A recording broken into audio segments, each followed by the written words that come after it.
When asked about reparations, you've talked about reforming numerous systems as a start to repairing America's wrongs to black people. Do you support cash reparations for descendants of American slaves? I think ultimately we may arrive at that conclusion. But before we do, I think every single American needs to know the full story of this country. And right now we don't. Yes, that's a good point. I think people, that the point of cash reparations, I think there are many people who are familiar. I think particularly for black people, and since you know the history and the story of America, would you directly support cash reparations since you know the story? I would support those steps that would allow us to repair the damage done and to stop visiting this kind of injustice on future generations.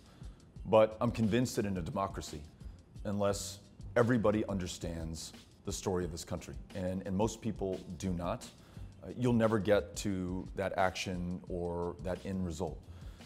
There will be a lot of people, pardon me to interject, there'll be a lot of people who would say that a lot of Americans did not understand why Jim Crow was wrong, or they didn't understand why other practices of discrimination or slavery was wrong. So if you wait on people to get a conscience, then they'll never happen. And so I think that would be the concern that people would have about your desire to tell a story that is pretty much known, but people may not want to hear. So, yeah. I think part of the problem is that not everybody knows that story.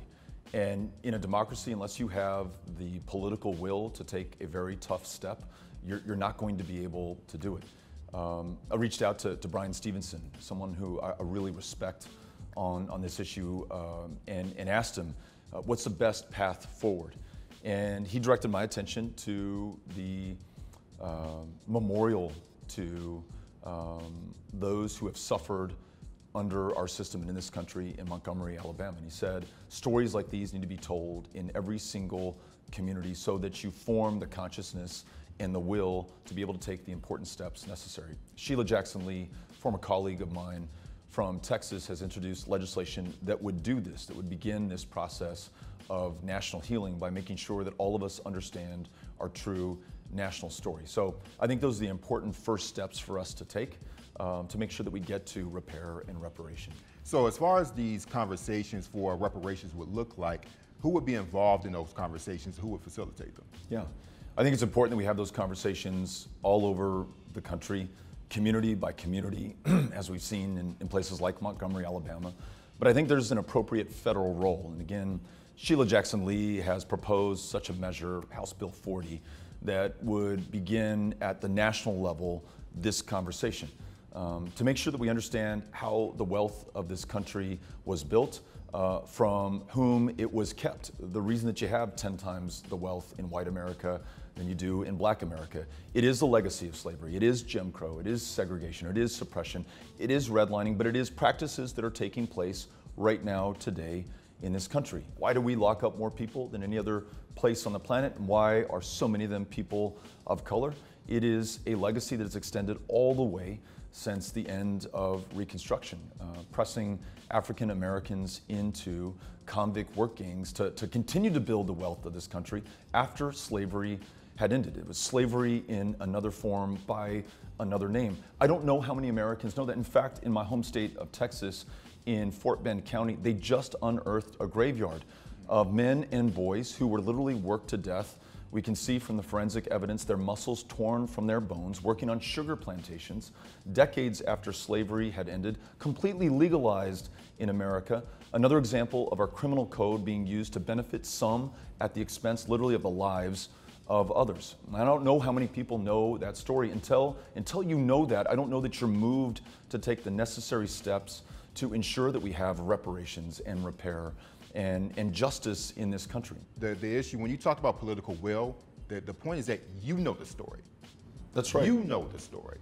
And the concern is if you wait for a consensus of people to come around to that point, what if they don't? And so why wouldn't you have the political will to act on cash reparations right now? Because as somebody who we are considering to elect as president, we are looking for you to have the will, not waiting for anyone else to join you. Because I think starting at the end precludes us from being able to take the necessary steps to be able to achieve it.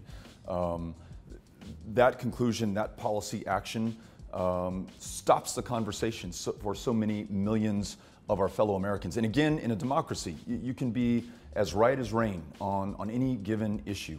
If you've not been able to inform the consensus of this country, if you've not been able to break through to the consciousness of our fellow Americans as those civil rights marchers and freedom riders and activists and suffragettes throughout American history did to force those who were in power and held positions of public trust, members of Congress, the President of the United States, you would never get the necessary action. And so I think there's a really important role for the President to ensure that we have that conversation. And again, I'm taking my lead from those who have been working on this issue for much of their lives, who've been incredibly thoughtful about this.